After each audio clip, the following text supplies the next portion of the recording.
Selamat pagi semua kepada para peserta. Perkenalkan saya Antonius Gunadarmaji akan memandu acara webinar pada pagi ini. Pertama-tama sedikit mengutip pendapat dari Prof. Beni tadi bahwa saat ini telah tersebarnya berbagai peraturan yang mengatur tentang hukum acara perdata serta adanya berbagai persoalan yang timbul dalam penyelesaian sengketa di bidang perdata membuat pembentukan hukum acara perdata ini menjadi sangat urgent. Terlebih kita telah lama mempergunakan hukum kolonial Belanda yaitu HIR dan RBG, sehingga telah tepatlah pada saat ini untuk pembentukan hukum acara perdata secara nasional untuk dibuat. Dalam perkembangannya, hukum acara perdata saat ini telah masuk di dalam DPR dan telah siap untuk dibahas terutama pada tingkat pertama. Ya, baik tanpa panjang lebar, pada saat ini kita telah memasuki inti acara. Sebelumnya, izinkan saya memperkenalkan moderator kita pada pagi ini. Yang pertama, izinkan saya memperkenalkan moderator kita secara singkat, yaitu Profesor Dr. Basuki Wiksawibowo SHMS. Beliau lahir di Lumajang, 7 Januari 1959, dan saat ini beliau menjabat sebagai dekan di Fakultas Hukum Universitas Nasional, serta beliau telah memiliki banyak sekali pengalaman akademik serta berbagai profesi lainnya. Terbaru saat ini beliau menjabat sebagai anggota Dewan Penasihat di DPN Perarti, serta beliau juga aktif sebagai memberikan keterangan ahli di berbagai pengadilan negeri maupun di BANI. Ya, mungkin izin itu CV singkat dari Prof. Basuki.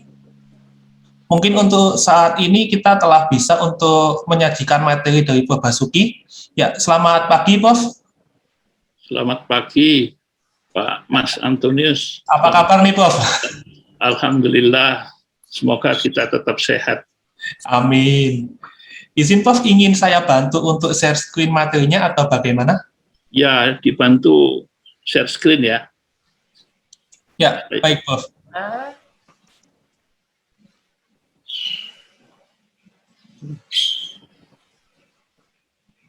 Ya, silakan Prof. Basuki, mohon izin untuk waktu sekitar 40 menit untuk memaparkan materinya, Prof. Baik, terima kasih. Assalamualaikum warahmatullahi wabarakatuh. Selamat pagi, salam sejahtera, Om Swastiastu, Namo Buddhaya, salam kebajikan dan rahayu. Yang saya hormati ketua saya, Prof. Eva, Ketua Adaper, sahabat saya, Prof. Hirwati Pusoko, Prof. Beni, juga senior saya, Bu Eliana Tansah, yang telah berhasil mengawal dari permulaan proses penyusunan RUU ini sampai dengan keadaan yang sekarang. Juga yang saya hormati para peserta dan Dr. Doni Budiono selaku pimpinan Wikan Profesional. Saya akan menggunakan waktu seefisien mungkin dan nanti lebih banyak waktu digunakan untuk diskusi. Judul yang dimintakan pada saya, Problematik dan Perkembangan Hukum Acara Perdata Indonesia. Ya. Next. Sekedar overview mengingatkan kembali pada kita semua, khususnya para pengajar hukum acara perdata ataupun para praktisi. Pertama-tama, bagaimana kita membedakan hukum perdata berdasarkan fungsinya. Telah kita ketahui bersama, ditinjau dari fungsinya, dibedakan menjadi hukum perdata material, atau kadang disebut hukum perdata substantif. Dan yang kedua adalah hukum acara perdata yang sering disebut hukum perdata formil atau hukum perdata prosesual. Kalau yang pertama itu mengatur tentang kedudukan subjek, objek, perbuatan, dan seterusnya. Sedangkan yang kedua, hukum acara perdata ini mengatur tentang prosedur, proses, kewenangan penegakan hukum perdata material oleh dan melalui pengadilan. Next. Nah, meskipun dibedakan dari fungsinya, antara keduanya terdapat relasi yang bersifat fungsional. Karena apa? Karena dalam hubungan keperdataan itu tidak selalu berjalan mulus, ya, berjalan lancar. Ada kalanya timbul sengketa, ya tadi sudah disinggung oleh Prof. Beni. Dalam hubungan bisnis itu, apalagi dalam hubungan keperdataan itu selalu terbuka kemungkinan terjadinya perselisihan. Nah, bagaimana agar perselisihan itu dapat diselesaikan dengan cara yang baik dan terstruktur, maka di sanalah peran hukum acara. Mengatur mulai bagaimana menyusun satu gugatan, mengajukan gugatan, menetapkan majelis hakim, menetapkan jadwal sidang, memanggil para pihak, proses perdamaian, dan seterusnya. Keseluruhan prosedur itu diatur di dalam hukum acara. Ya. Di sini kita pentingnya membicarakan materi tentang hukum acara. Ya, ibaratnya hukum acara itu merupakan aturan main, the rule of the game. Ya. Karena setiap perselisihan tidak boleh diselesaikan dengan cara-cara main hakim sendiri. Perselisihan keperdataan itu bisa diselesaikan di luar pengadilan atau di muka pengadilan. Kalau di luar pengadilan, silakan kalau mau mengadakan kesepakatan damai atau mediasi di luar pengadilan, atau bisa juga melalui arbitrase berdasarkan kesepakatan bersama. Tetapi apabila diselesaikan di muka pengadilan, maka prosedur dan prosesnya sudah diatur di dalam hukum acara. Next. Nah, mari kita melihat jus constitutum, hukum yang berlaku dalam hukum acara perdata. Kita melihat ketentuannya tersebar di dalam berbagai sumber. Memang sumber utamanya itu terdapat di HIR, di Statplat 41 nomor 44, ini berlaku di pengadilan-pengadilan di Jawa dan Madura, dan di RBG, di Statplat 1927 nomor 227 yang berlaku di pengadilan-pengadilan di luar Jawa dan Madura. Ini ketentuan pokoknya memang ini.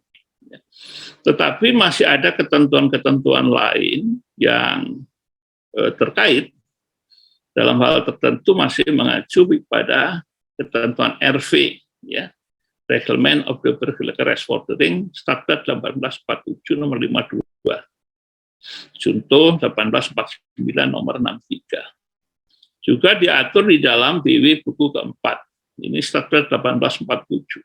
Jadi BW ini memang merupakan kodifikasi hukum perdata material. Tetapi khusus buku yang keempat tentang pembuktian dan daluarsa, ini merupakan materi yang menyangkut hukum acara.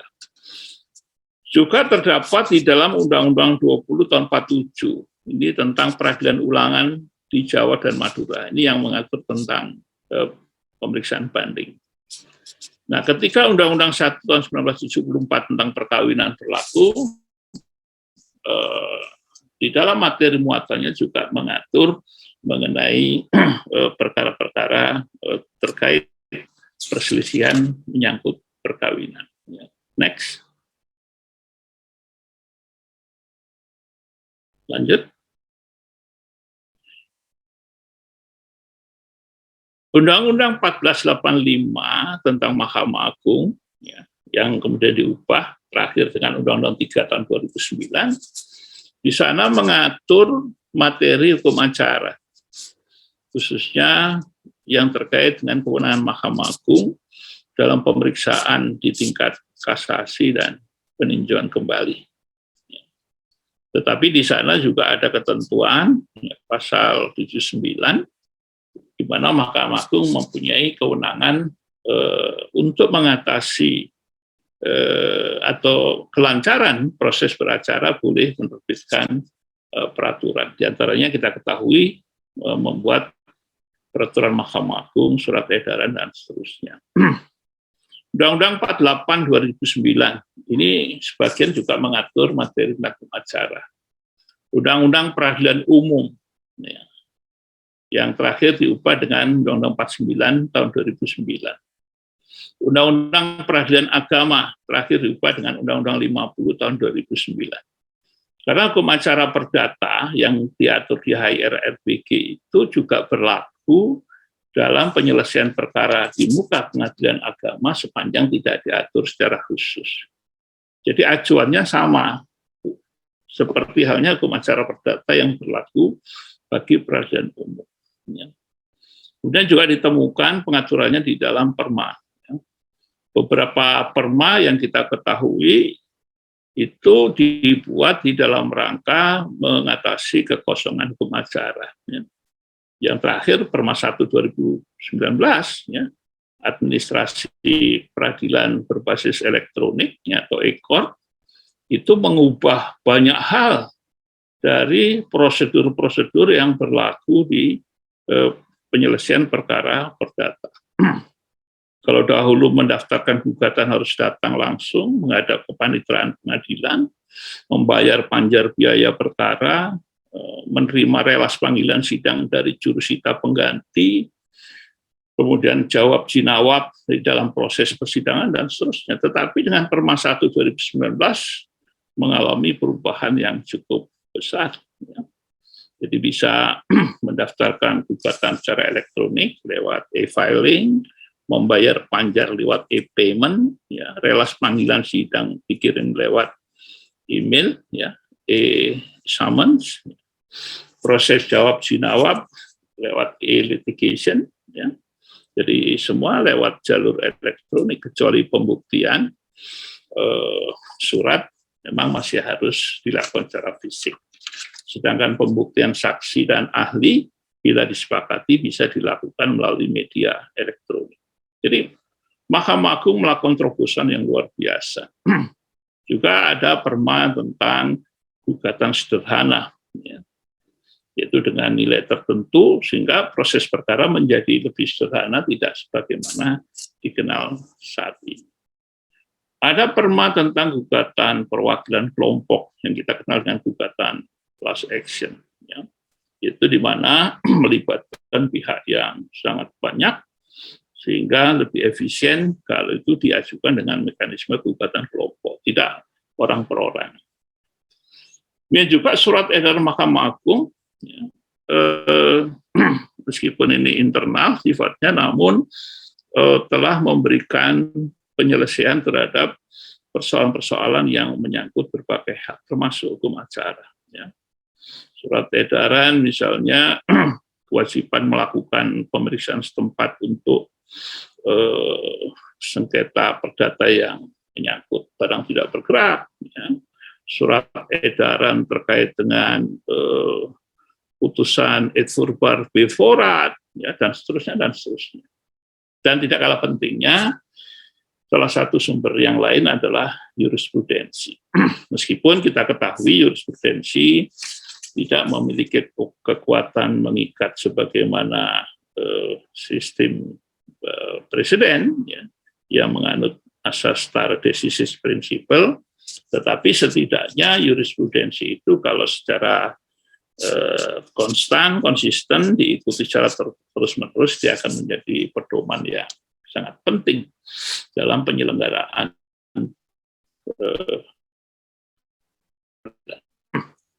next.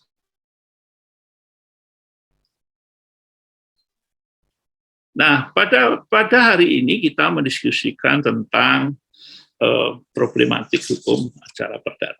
Tadi Prof. Beni selaku Dirjen PP dan sebelumnya Kepala BPHN sudah menyampaikan bahwa RUU naskah akademik dan penjelasannya sudah clear dan siap dibahas oleh pemerintah dan DPR, ya, sudah final. Kita tentu patut berterima kasih, ya, Pertama-tama pada Ibu Eliana Tansah yang terlibat intens secara aktif dengan beberapa tim yang lain, Pak Dr. Asep, Dr. Johannes Johansa, dan juga kemudian terlibat tim dari ADAPER untuk merampungkan RUU ini. Ya. Insya Allah dikatakan oleh Pak Dirjen tadi, pada akhir tahun ini bisa terwujud menjadi undang-undang acara perdata. Meskipun kalau kita bandingkan, Undang-Undang Hukum Acara Pidana itu sudah berlaku tahun 81, 40 tahun yang lalu. Ketentuan hukum acara pidana, sebagaimana diatur di KUHP, Undang-Undang 8 tahun 81 sudah berlaku untuk menggantikan ketentuan hukum acara pidana yang berlaku di dalam ketentuan-ketentuan pada masa kolonial. Ya. Sedangkan hukum acara perdata baru saat ini. Ya. Tidak masalah, ya. Walaupun terlambat, tapi tidak masalah. Ya. Yang penting sudah ada upaya untuk segera mewujudkannya. Kalau kita simak dasar berlakunya kembali HR, RPK, BW, dan seterusnya, yang itu adalah notabene berasal dari ketentuan pada era kolonial, maka titik tolaknya di pasal 2 aturan peralihan Undang-Undang Dasar Junto PP 2 tahun 45. Rumusannya jelas, segala badan negara dan peraturan yang ada masih tetap berlaku sampai diadakan yang baru dan tidak bertentangan dengan Undang-Undang Dasar. Jadi keberlakuan kembali itu adalah di dalam rangka mengatasi kekosongan hukum. Kalau bikin sendiri aturan-aturan yang made in Indonesia pada awal kemerdekaan itu tentu tidak mudah. Ya. Pemerintah Indonesia yang baru berdiri masih dihadapkan pada berbagai persoalan-persoalan politik dan keamanan. Sehingga jalan pintas yang pragmatis yang ditempuh adalah dengan pasal 2 aturan peralihan. Nah, berdasarkan pasal 2 aturan peralihan ini, berbagai peraturan perundang-undangan, ya, termasuk, namun tidak terbatas, HIR, RPK, BW, berlaku dan menjadi bagian hukum positif Indonesia sampai dengan pagi hari ini. Ya. Keberlakuan kembali pada dasarnya adalah sementara. Saya mengatakan sementara, karena rumusannya jelas. Sampai dengan diadakan yang baru. Ini adalah frasa yang mengandung makna sifat kesementaraan dari berlakunya berbagai peraturan perundang-undangan kolonial tadi, termasuk HIR, RPK, dan BW. Sekaligus terkandung perintah, segera dong dibikin aturan baru untuk menggantikannya. Tapi perjalanan Republik ini sudah berjalan 76 tahun, ya, masih cukup banyak aturan-aturan yang berasal dari masa kolonial yang diberlakukan dengan pasal 2 aturan peralihan yang masih belum digantikan. Nah, kita bersyukur hukum acara perdata sudah final.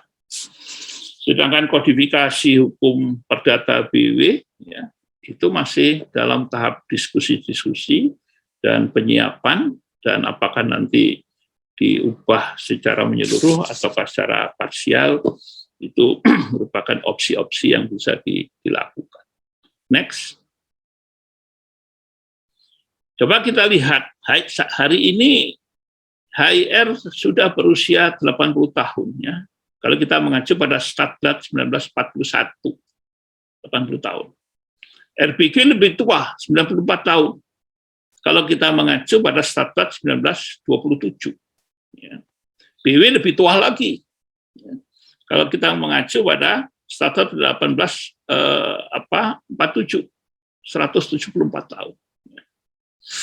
Ya, tentu apa yang diatur oleh penyusunnya ketika itu, ya, akan sangat berbeda dengan apa yang terjadi pada saat ini. Ya, karena apa? Karena aturan hukum itu dibuat sebagai refleksi situasi dan kondisi pada zamannya, sedangkan masyarakat yang diatur oleh perundang-undangan itu terus bergerak secara dinamis, lebih-lebih dengan kemajuan ilmu dan teknologi. Sehingga ada kekosongan-kekosongan hukum, ada ketidakselarasan materi muatan aturan hukum dengan realitas yang terjadi dalam masyarakat. Disinilah pentingnya mengapa aturan-aturan itu perlu diganti. Yaitu dengan hukum acara perdata baru sebagai jus constituendum, hukum yang ideal, yang insya Allah pada akhir tahun ini jus constituendum itu sudah menjelma menjadi jus constitutum, hukum yang berlaku sebagai hukum yang made in Indonesia. Lanjut. Dan alasan lain mengapa perlu diganti, materi muatannya perlu diselaraskan dengan Pancasila. Kita sudah sepakat bahwa Pancasila itu sebagai segala sumber hukum negara. Maka tentu sebagai segala sumber hukum negara, semua peraturan perundang-undangan, tidak terkecuali di bidang hukum acara perdata, harus bersumber dari nilai-nilai Pancasila. Mengacu pada Undang-Undang Dasar itu pasti, karena ini adalah hukum dasar. Dan dibuat sesuai dengan mekanisme yang ditentukan di dalam Undang-Undang 12 tahun 2011 tentang pembentukan peraturan perundang-undangan, yang diperbarui di Undang-Undang 15 tahun 2019. Jadi kalau pembaharuan ini mengacu pada prinsip-prinsip ini, tentu diharapkan akan menghasilkan satu produk perundang-undangan termasuk hukum acara perdata yang sedang kita diskusikan ini, baik dan sesuai dengan harapan. Dan juga perlu diharmonisasi dengan berbagai peraturan perundang-undangan lain yang dibuat setelah Indonesia merdeka. Tadi diantaranya sudah saya kemukakan, ada Undang-Undang Mahkamah Agung, Undang-Undang Peradilan Umum, Undang-Undang Peradilan Agama, dan seterusnya. Berbagai peraturan perundang-undangan yang memiliki irisan, memiliki keterkaitan dengan hukum acara perdata.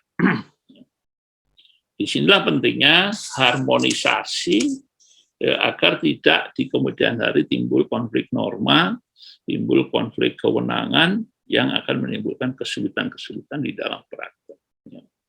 Next.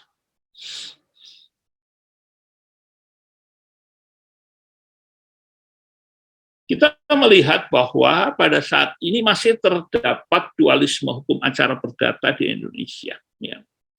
Di pengadilan-pengadilan di Jawa dan Madura menggunakan HIR, di luar Jawa dan Madura menggunakan RPG.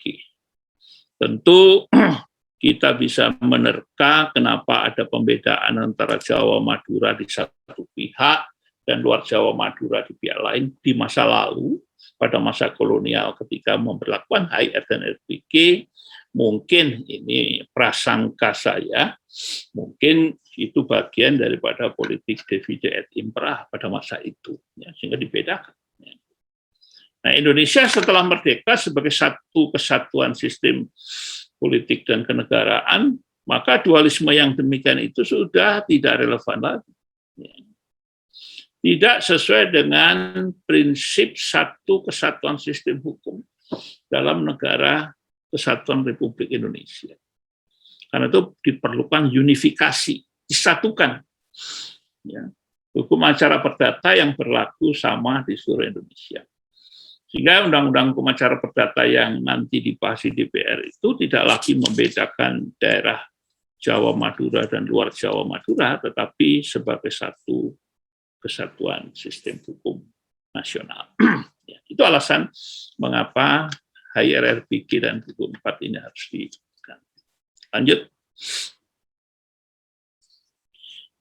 Nah, hal lain yang mendasari alasan kenapa itu harus diganti, karena HIR-RPG itu masih menggunakan paradigma penyelenggaraan administrasi dan proses peradilan bersifat konvensional dan berbasis kertas. Sebelum ada Perma 1 2019, pada jauh sebelumnya, berbasis kertas. Jadi pendaftaran gugatan, kemudian pembayaran, menerima skum, menerima relas panggilan sidang, dan seterusnya. Itu semua berbasis kertas. Ya. Belum migrasi menjadi paperless. Walaupun migrasi itu tidak mungkin seketika, ya, butuh proses, karena tentu juga dibutuhkan kesiapan pengadilan sebagai penyelenggara proses peradilan, ya, ketersediaan keterhandalan IT di pengadilan, ketersediaan kehandalan dari SDM pengadilan, juga kesiapan kultur para pihak yang berperkara termasuk para advokatnya untuk mulai membiasakan diri beracara dengan menggunakan teknologi informasi dan komunikasi. Ya. Karena perlunya modernisasi administrasi penyelenggaraan peradilan ini sudah merupakan tuntutan. Ya. Menggunakan sistem IT. Walaupun Indonesia dengan wilayah yang demikian luas, dari Sabang sampai Merauke, dari Miangas sampai Rote, belum seluruhnya siap menyelenggarakan ini. Tapi sudah dimulai dan secara bertahap pada gilirannya nanti semua berbasis elektronik. Di dalam rangka untuk memenuhi prinsip efektivitas. Saya berikan contoh saja, sidang di Pengadilan Negeri Jakarta Selatan, salah satu pihaknya di Jakarta Utara.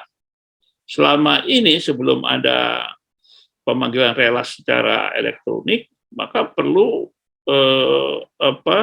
delegasi, pemanggilan delegasi dari Kepanitraan Pengadilan Negeri Jakarta Selatan ke Kepanitraan Negeri Jakarta Utara.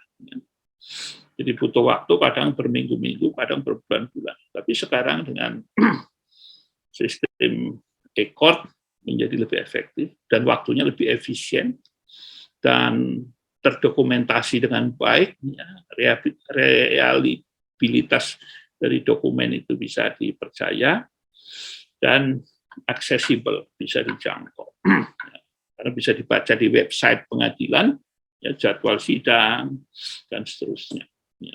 Ini alasan-alasan mengapa HIR, RBG, dan buku 4 BW yang masih bersifat konvensional itu perlu diubah, diganti, disesuaikan dengan perkembangan teknologi yang terbaru. Lanjut. Nah, selama ini bukannya tidak dilakukan pembaruan hukum acara, sudah dilakukan. Tetapi pembaruan yang sudah dilakukan selama ini masih bersifat parsial, ya. Bersifat tambal sulam, ya. Belum bersifat menyeluruh, ya. Hanya menyangkut bagian-bagian tertentu saja. Ya. Kita memang akhirnya bisa membayangkan betapa hebat, ya, para legislator yang dulu berhasil menyusun secara lengkap detail ketentuan-ketentuan hukum acara. Ya, luar biasa. Dan kita saja melakukan pembaruan itu masih bersifat parsial dan baru berhasil pada hari-hari ini, ya, setelah melalui proses panjang. Ya.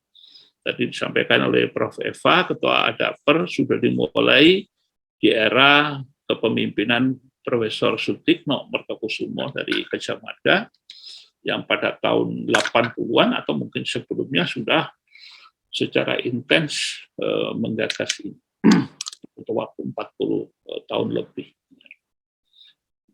Antara lain pemberlakuan Undang-Undang Kekuasaan Kehakiman, Undang-Undang Mahkamah Agung, Peradilan Umum, Peradilan Agama, bahkan Undang-Undang Advokat ada irisan tertentu di dalam kaitan dengan hukum acara, dan Undang-Undang ITE terkait penggunaan bukti dan dokumen elektronik. Yang ini tidak dikenal di dalam 164 HIR. Ya. Jadi dokumen elektronik, ya, itu menjadi perluasan dari bukti-bukti yang ada di dalam 164 HIR. Jadi dokumen elektronik menjadi bukti dan diterima sebagai bukti di dalam proses peradilan. Ya. Ini sudah ditulis dengan baik oleh Prof. Eva di dalam disertasi doktoralnya, ya, bukti elektronik. Mahkamah Agung juga berdasarkan kewenangannya, regelende fungsi yang diatur di pasal 79, yaitu melakukan pembaruan hukum dengan membuat perma dan sema. Ya. Jadi perma ini dibuat di dalam rangka untuk menjamin kelancaran penyelenggaraan peradilan. Dan itu kewenangan yang diatur di dalam undang-undang. Boleh dilakukan. Jadi Mahkamah Agung pada beberapa tahun belakangan ini sangat aktif, ya, produktif membuat perma di dalam rangka untuk mengatasi kekosongan di dalam praktek peradilan, ya, termasuk peradilan perdata. Lanjut. Pada saat ini, rancangan undang-undang dan penjelasan dari Undang-Undang Hukum Acara Perdata sudah diselesaikan oleh tim yang dibentuk pemerintah. Ya. Dan yang tadi yang sangat gigih adalah senior saya, Bu Eliana Tansah, sangat aktif terlibat. Selain Pak Dr. Asep, Pak Dr. Johannes Johansa, yang juga kemudian didampingi, ya, oleh tim dari ADAPER maupun para stakeholder yang lain. Karena di dalam pembahasan akhir dari RU ini juga melibatkan kalangan advokat, kalangan kejaksaan, juga kalangan pengujian, sehingga menjadi naskah sebagai hasil kompromi semua stakeholder yang terkait dengan hukum acara perdata. RU ini merupakan RU inisiatif pemerintah, masuk prolegnas dan segera dilakukan pembahasan bersama DPR. Tadi Prof. Beni menyampaikan surpres surat presiden, ya, kepada Ketua DPR terkait dengan permintaan agar RU ini segera dibahas, itu tertanggal 3 Agustus 2021. Ya. Jadi 10 hari yang lalu. 10 hari yang lalu baru turun surpres surat presiden. Ya. Dan oleh karena itu, forum diskusi webinar kita pada pagi hari ini menjadi bagian penting untuk mengawal terwujudnya undang-undang itu. Diharapkan pada akhir 2021, Hukum Acara Perdata Made in Indonesia, ya, saya mengatakan Made in Indonesia, karena dibuat sendiri oleh bangsa Indonesia, tidak berdasarkan pasal 2 aturan peralihan, ya, sudah dapat disahkan untuk melunasi janji para founding fathers, ya, janji untuk mengakhiri kesementaraan berlakunya berbagai peraturan perundang-undangan yang berasal dari masa kolonial, termasuk tentang hukum acara perdata. Saya kira ini pengantar saya untuk diskusi pada pagi hari ini. Saya ucapkan terima kasih dan nanti kita lanjutkan dalam diskusi. Dan mungkin sebelumnya akan disampaikan oleh narasumber kedua, Ibu Eliana Tansah. Terima kasih. Assalamualaikum warahmatullahi wabarakatuh. Saya kembalikan pada moderator. Ya, terima kasih Prof. Basuki atas pemaparannya.